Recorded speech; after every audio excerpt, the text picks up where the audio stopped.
नमस्कार दोस्तों, MS class में आप लोग का फिर से एक बार स्वागत है। तो जैसा कि दोस्तों आज की वीडियो में हम लोग देखेंगे कि ये लॉ स्टूडेंट के लिए बहुत इंपॉर्टेंट है। जो एलएलबी कर रहे हैं, जो एलएम कर रहे हैं, जो भी या एडवोकेट अच्छा बनना चाहते हैं, वो लोगों के लिए बहुत इंपॉर्टेंट है। जो लॉ से रिलेटिव है वो लोगों के लिए बहुत इंपॉर्टेंट सेशन है दोस्तों। जैसा कि बहुत से स्टूडेंट को नहीं पता रहता कि बेयर एक्ट, ये वीडियो है बेयर एक्ट के बारे में। बेयर एक्ट को कैसे पढ़ें, किस तरीके से पढ़ें, क्यों पढ़ें, क्यों इंपॉर्टेंट है बेयर एक्ट। तो 2 से 3 क्वेश्चन में हम लोग बात करेंगे। मैं आपको बताऊंगा भी कि जैसे मैं पढ़ता हूँ या जिस तरीके से मैं पढ़ रहा हूँ प्रेजेंट टाइम में, मैं भी आप लोगों से जैसा हूँ, स्टूडेंट ही हूँ, ये अभी भी मैं पढ़ ही रहा हूँ। तो जैसा मेरे पास जो अनुभव है उसके बारे में मैं आपको शेयर करूंगा। तो ऐसा पढ़ेंगे तो जहाँ तक नहीं तो मेरे अंदर सुधार आया दोस्तों, तो आपके अंदर भी आएगा। 100% तो नहीं कह सकते, लेकिन कुछ तो सुधार जरूर आएगा। अगर आप इस तरीके से पढ़ेंगे कुछ तो सुधार जरूर आएगा, आपको आएगा। नहीं आएगा एक बार 10 से 12 दिन आप लोग उसको कर लीजिए, मतलब प्रैक्टिस कर लेंगे, आप लोग को खुद आएगा। तो चलिए बताते हैं। हम आपको बता रहे हैं कि जो दोस्तों बेयर एक्ट, पहले नंबर सबसे पहले कि बेयर एक्ट क्या है वास्तव में। What is the bare act. लोगों को यही नहीं पता रहता है कि बेयर एक्ट वास्तव में क्या है। तो दोस्तों कोई ऐसा नहीं है कि लोग नहीं पता रहता, पता भी रहता है, आप लोग को पता भी होगा ऑलरेडी। ऐसा कुछ नहीं है। तो ऐसा कोई निराश होने की कोई बात नहीं है कि आप लोग निराश होइए कि सर बोल रहे हैं कि बेयर एक्ट के बारे में पता नहीं। अरे पता होगा, आप लोग को खुद पता होगा, सबको पता होगा, पता रहना भी चाहिए दोस्तों।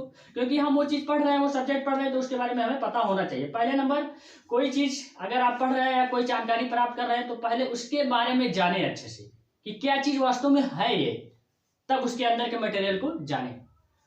ऐसे इंसान गलतियां लोग कर देते हैं कि बुक्स नहीं पता है इसके बारे में, ये वास्तव में क्या है बता दिए सर, या कोई बता दिया कि जाके बेयर एक्ट ले लो, या बुक्स ले लो, ये ले लो, वो ले लो, वो बुक्स ले लो, वो कंपटीशन की बुक ले लो। ले लेते लोग तो दिक्कतें होती हैं। क्या करते हैं उसके बारे में समझ नहीं पाते कि फिर बाद में वही दिक्कतें होती है, पैसा वेस्ट कर देते हो। तो ऐसा मतलब नहीं निकलता है दोस्तों। तो इसके बारे में पहले जाने कि बेयर एक्ट वास्तव में क्या है। तो पहला क्वेश्चन हम लोग का है कि बेयर एक्ट वास्तव में क्या है। तो बेयर एक्ट दोस्तों है, ये बेयर एक्ट दोस्तों की जो है सेंट्रल जो है लेवल लॉ है। ये सेंट्रल लेवल लॉ जो दोस्तों, इस पे पार्लियामेंट जो है, संसद इस पे जो है कानून बनाती है। बाकी आपका स्टेट लेवल लॉ के लिए स्टेट लेजिस्लेटिव मतलब जो है राज्य विधायिका कानून बनाती है। तो ये दोनों, कोई भी कानून बनाने का अधिकार इन्हीं दोनों के पास है। अगर ये दोनों कानून बनाती हैं, बाकी आगे चल के प्रोसेस होता है तो ऑफिशियल गजट में जो है पब्लिश होता है। ऑफिशियल गजट में, गजट बजट मत समझिएगा, गजट में पब्लिश होता है।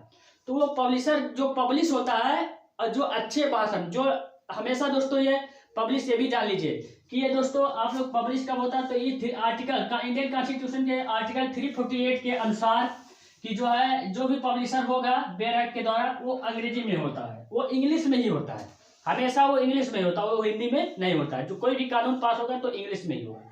तो दोस्तों जो पास होता है वो पब्लिशर द्वारा पब्लिश कराया जाता है।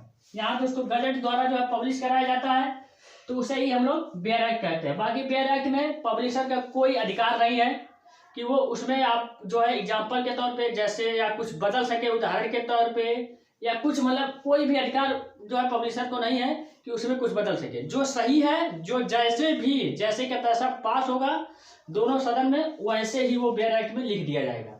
तो वही बेयर एक्ट है, वही कानून है। कि बेयर एक्ट क्या है, तो वास्तव में बेयर एक्ट यही है। कोई भी कानून, कोई भी चीज, सिंपल भाषा में कोई भी कानून, कोई भी कानून हो, कोई भी चीज, कोई कानून पास हो, वो डायरेक्ट जो है तो उसी को बेयर एक्ट कहते हैं। इसमें कोई बदलाव नहीं हो सकता। जो लोग पास कर देंगे वही आपको मानना है, इसमें कोई बदलाव नहीं हो सकता। बाकी चलिए अब आगे देखिए कि बेयर एक्ट पढ़ने का या याद करने का सही तरीका क्या है। तो इसमें इसके बारे में मैं आपको दे रहा हूँ कि बेयर एक्ट वास्तव में पढ़ने और का तरीका क्या है। तो बेयर एक्ट दोस्तों जैसे कि आईपीसी का बेयर एक्ट है, बाकी ऐसे अलग अलग बेयर एक्ट, ऐसा नहीं कि आईपीसी के बेयर एक्ट के बारे में ही बता रहा हूँ, सब बेयर एक्ट ऐसे ही पढ़िएगा। तो बेयर एक्ट, इसके लैंग्वेज बहुत हार्ड होते हैं। और एक बात दोस्तों कि बेयर एक्ट हमेशा ले तो 2 भाषीय में ले, जो है डुअल लैंग्वेज जो है दोनों भाषा में, एक इंग्लिश में रहना चाहिए, बाकी आप लोग के ऊपर है कि क्या चूज कर सकते हैं, बाकी एक इंग्लिश में रहना चाहिए। और दोनों लैंग्वेज को पढ़े, क्योंकि बेयर एक्ट इतना आसान नहीं है कि बेयर एक्ट आपको याद हो जाएगा। बेयर एक्ट के लैंग्वेज बहुत टफ है मेरे दोस्त, बहुत ही टफ है। मैं तो पहली बार लेके आया तो इसके बारे में जान ही नहीं रहा था, इसके बारे में समझ ही नहीं रहा था, इतना हार्ड होता है इसका। क्योंकि ये छोटे छोटे पार्ट में होकर के बहुत बड़ा कुछ कह देता है। इसलिए ये बहुत ही इम्पोर्टेंट है दोस्तों। अगर आप लोग एलएलबी कर रहे हैं तो आप लोग को बेयर एक्ट पढ़ना पड़ेगा, हर हाल में पढ़ना पड़ेगा। अगर अच्छा एडवोकेट बनना चाहते हैं, जज बनना चाहते हैं या जुडिशरी लेवल की तैयारी कर रहे हैं तो बेयर एक्ट आपको याद होना चाहिए। और बेयर एक्ट इतना आसान नहीं है कि कोई भी हर एक सेक्शन किसी को नहीं, तो इसलिए दोस्तों आप लोग बेयर एक्ट कैसे पढ़े, तो मैं कैसे पढ़ता हूँ और इसके फायदे क्या है, कैसे याद करता हूँ, तो देख लीजिए, मैं आपको बता दे रहा हूँ।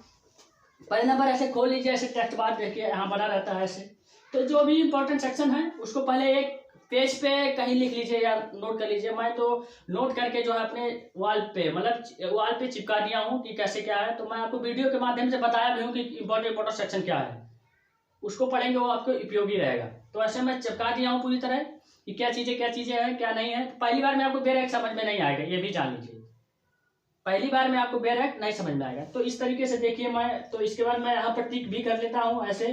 पहले आप लोग शुरू से यहाँ से टिक कर लेंगे, इसके बाद टिक करने के बाद देखिए पहले यहाँ सेक्शन टिक कर लेंगे, इसके बाद जब यहाँ सब आ जाएंगे, इसके बाद जब लास्ट में आ जाएंगे, यहाँ लास्ट में नहीं, यहाँ जब शुरू से स्टार्ट करेंगे तो पढ़ता हूँ, देख लीजिए आप लोग एक बार। देखिए दोनों लैंग्वेज को मैं पढ़ता हूँ, दोनों लैंग्वेज को एक बार राइट करता हूँ, बढ़िया से पढ़ता हूँ। और बेयर एक्ट को पढ़िए कभी भी तो एक बार में मत पढ़िए, लैंग्वेज को तोड़ करके पढ़िए, थोड़ा थोड़ा करके। जैसे यहाँ लिखा है कि यह अधिनियम भारतीय दंड संहिता कहलाएगा, बस इतना पढ़िए, इसका मतलब समझिए कि क्या चीज है वास्तव में।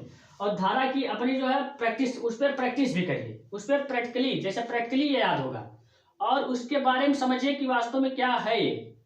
अगर इस तरीके से पढ़ेंगे तो बेयर एक्ट आपको वास्तव में कह रहे हैं महीने भर के अंदर कुछ ना कुछ सुधार जरूर होगा, याद होगा।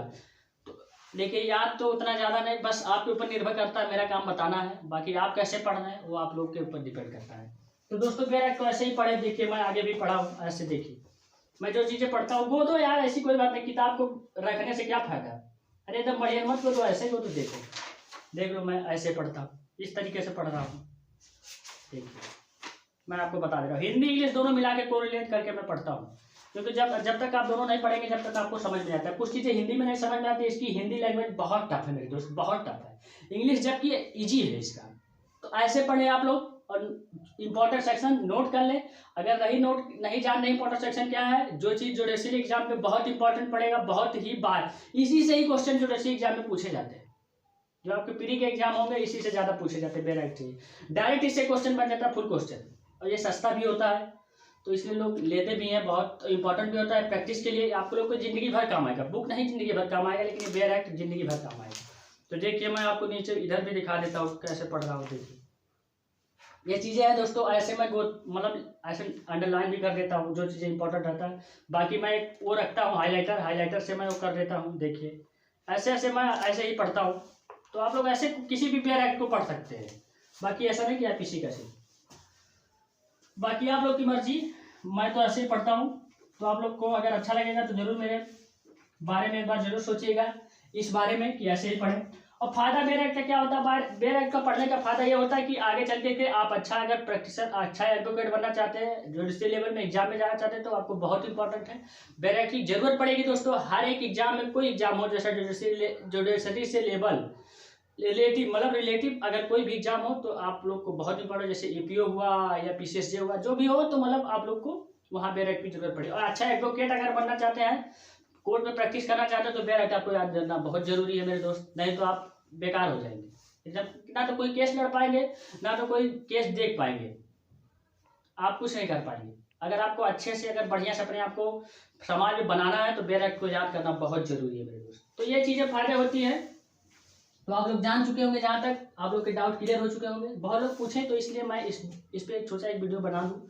बहुत दिन सोच रहा था लेकिन नहीं हो पा रहा था टाइम की वजह से, और इस समय थोड़ा तबीयत भी नहीं सही है, तो और फिर पढ़ाई भी उधर, सब सेमेस्टर एग्जाम भी हम लोग का है, तो इसलिए दिक्कतें हैं। कोई बात नहीं। और बहुत लोग का क्यूरी है कि सर जो है सीजीएल हुआ, एसएससी हुआ, यूपीपी, इस सब का जो है आप कंटेंट पढ़ाइए। तो दोस्तों अकेले हैं तो थोड़ा मेहनत पड़ता है, एग्जाम से रिलेटिव अपडेटेड देना, यूनिवर्सिटी से रिलेटिव सब कुछ अकेले ही करते हैं, एडिट करना सब कुछ करते हैं, तो इसलिए दिक्कतें होती हैं। कोई बात नहीं दोस्तों, बस थोड़ा बहुत एग्जाम था, एग्जाम मतलब सेमेस्टर का एग्जाम, लेकिन फिलहाल टल गया कोविड की वजह से। तो फिलहाल मैं उस पर काम कर रहा हूँ, वर्क कर रहा हूँ। तो आप लोग को जल्द से जल्द सब कंटेंट मिलेगा, कोई भी एग्जाम से रिलेटिव तैयारी हो, मैथ हुआ, फिजिक्स हुआ, केमिस्ट्री, A to Z कोई सब्जेक्ट आपको मिलेगा कंटेंट जल्द से जल्द दोस्तों। मैं कोशिश कर रहा हूँ, मेहनत कर रहा हूँ उसके प्रति। तो थैंक यू दोस्तों, आज की वीडियो में यहीं तक। आप लोग को जहाँ तक है कि ये अच्छा लगा होगा, ऐसे ही पढ़ें आप लोग। 100% कह रहे हैं, मैं 100% मैं कह रहा हूँ, आपको सुधार जरूर आएगा। मैं ऐसे ही पढ़ता हूँ मेरे दोस्त, ऐसे ही आप लोग को बता चुका हूँ पहले कि ऐसे ही पढ़ता हूँ। बाकी तो अभी मैं पूरा पढ़ा नहीं हूँ, बस ऐसे थोड़ा थोड़ा पढ़ता हूँ। तो जैसा होगा, कोई दिक्कत होगी, कोई प्रॉब्लम होगी तो मुझे संपर्क जरूर करिएगा। अगर मेरे तरह से पढ़ना चाहते हैं तो सुधार होगा मेरे दोस्त, वास्तव में सुधार होगा। मैं भी मैथ का स्टूडेंट हूँ मेरे दोस्त, लॉ का स्टूडेंट नहीं हूँ, लेकिन लॉ में एडमिशन ले लिया हूँ, पढ़ रहा हूँ तो पढ़ना पड़ रहा है। मैं भी बीएससी किया, बीएससी मैथ से हूँ। बताओ, मैथ का स्टूडेंट लॉ पढ़ रहा है, तो कहीं ना कहीं कुछ जानकारी है, तो इसलिए मैं आपके बीच में शेयर कर रहा हूँ। तो दिक्कतें होती है, तो पहली बार मैंने ये देखा था आईपीसी के मतलब इसके बारे में जान ही नहीं रहा था, बस धारा वही सेक्शन 2-4 जान रहे थे। बस इंटरेस्ट रहता है, इंटरेस्ट है हमें पढ़ने में, लॉ पढ़ने में, इसलिए मैं लॉ कर रहा हूँ। और बाकी जुडिशरी लेवल से तैयारी प्रिपरेशन के लिए ऐसा कुछ नहीं, बस होगा मतलब उसी के लिए पढ़ रहा हूँ। तो इसलिए पढ़ रहा हूँ कि ऐसा मैं इसलिए लॉ को चूज किया हूँ कि ज़िंदगी भर मुझे पढ़ना पड़े, क्योंकि ज़िंदगी भर जब तक पढ़ेंगे नहीं और मज़ा भी आता है, जो कि बोरिंग ना लगे। पढ़ाई बोरिंग नहीं है मेरे दोस्त। पढ़ाई को अगर बोरिंग से लेकर के पढ़ेंगे, बोरिंग के मायने से पढ़ेंगे, तो आपको पढ़ाई का कोई मतलब नहीं निकलेगा, इधर से आएगा इधर से निकल जाएगा। पढ़ाई को इंजॉय के साथ पढ़ो, इंजॉयमेंट के साथ पढ़ो यार, हमेशा एकदम। मैं तो हमेशा गाना गाता रहता हूँ, हमेशा पढ़ता हूँ, 10 मिनट पढ़ा फिर इसके बाद गाना अपने आप में। अकेले हूँ, अकेले रहता हूँ रूम में, तो अकेले सब कुछ करता हूँ। सब यार एकदम मौज रहो, मौज करो, मस्ती करो। Thank you.